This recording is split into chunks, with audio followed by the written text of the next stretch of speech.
Coucou tout le monde, me revoilà avec mon fond.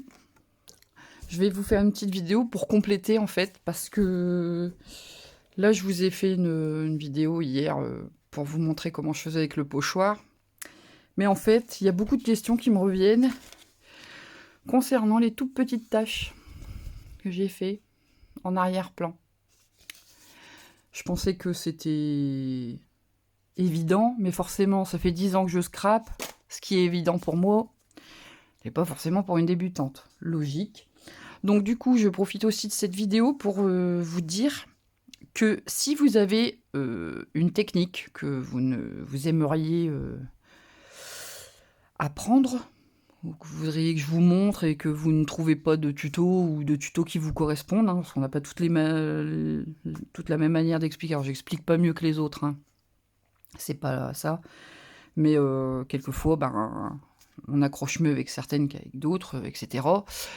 Ou alors que vous n'avez pas réussi à trouver ce que vous voulez, vous pouvez me demander, soit je fais une vidéo et je vous explique.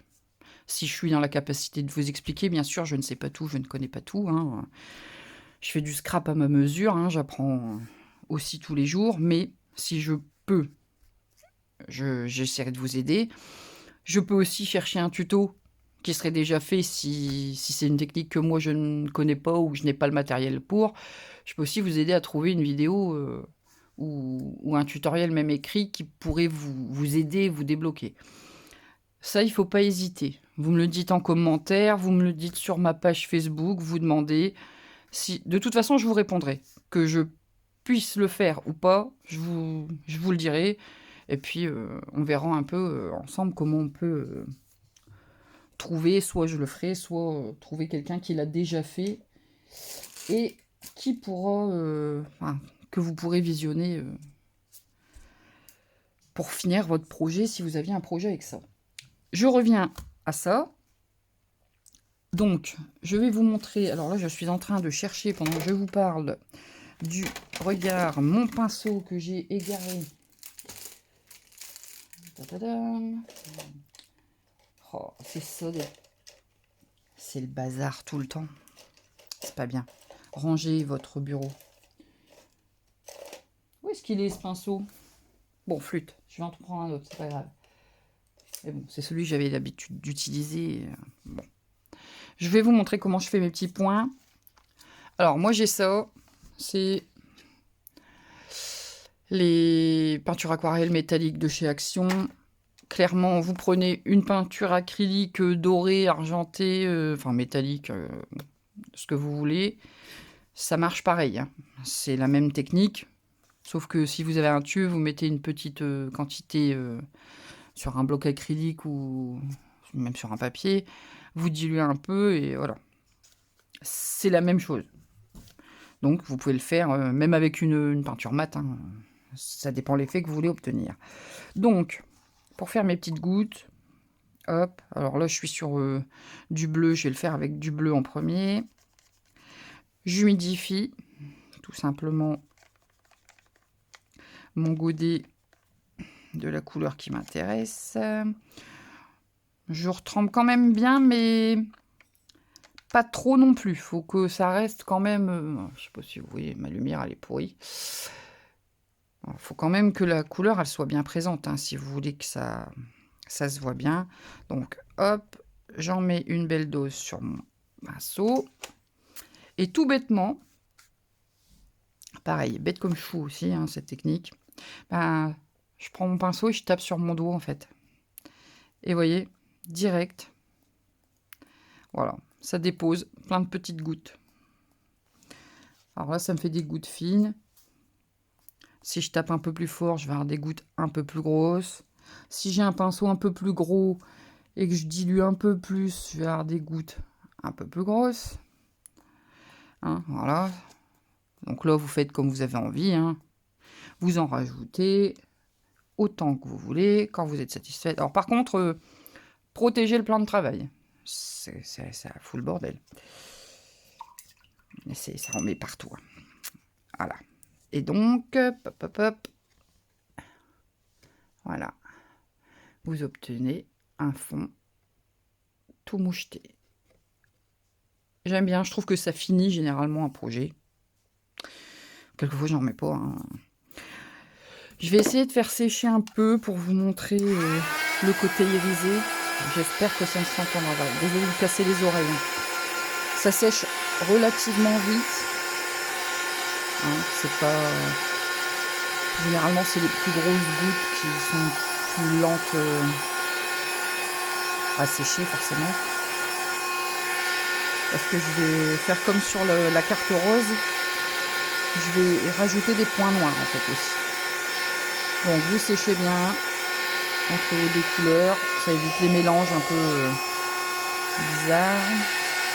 Évitez de trop passer les doigts dessus aussi, parce que même quand vous avez séché, ben, quelquefois, les plus grosses gouttes, elles sont pas sèches à fond, et du coup, alors, vous pouvez tout étaler.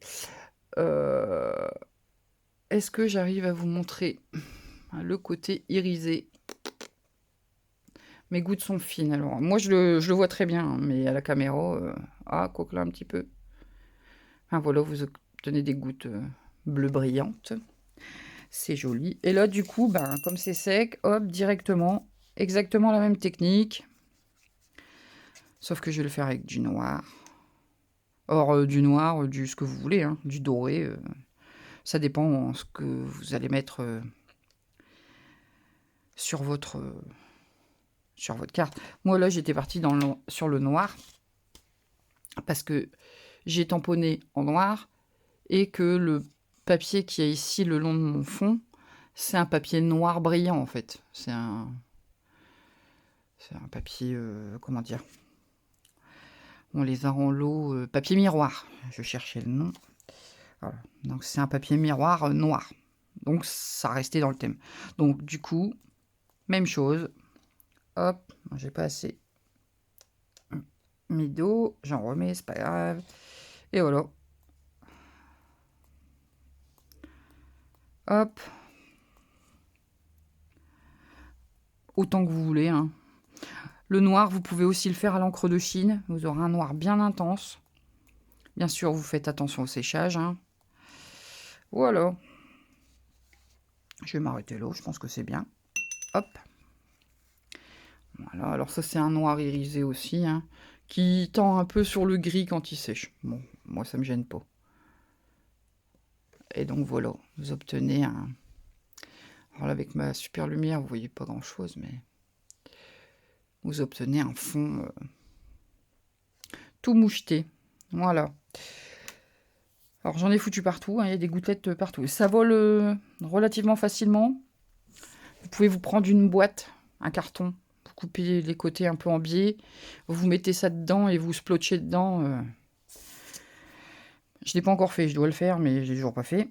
Je voulais aussi vous montrer.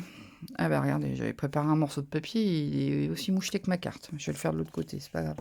Je vais aussi vous montrer du coup. Alors, comment j'ai fait... C'est pas de la grande technique, hein, mais...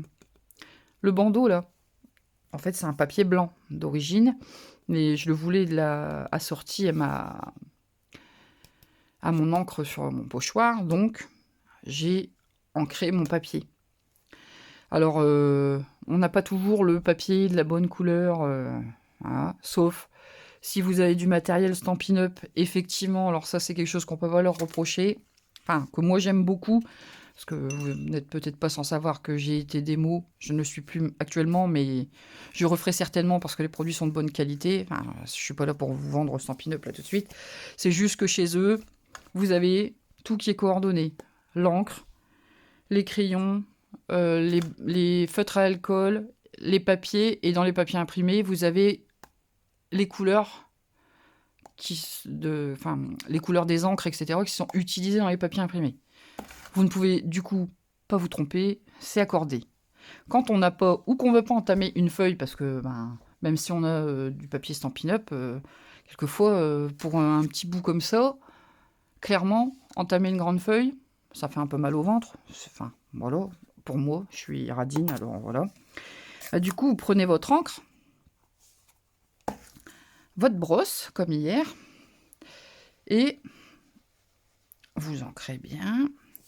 Et on va faire comme hier, vous déchargez un peu et vous venez ensuite sur votre papier sans trop appuyer, parce que vous allez faire des démarcations quand même si vous appuyez trop fort.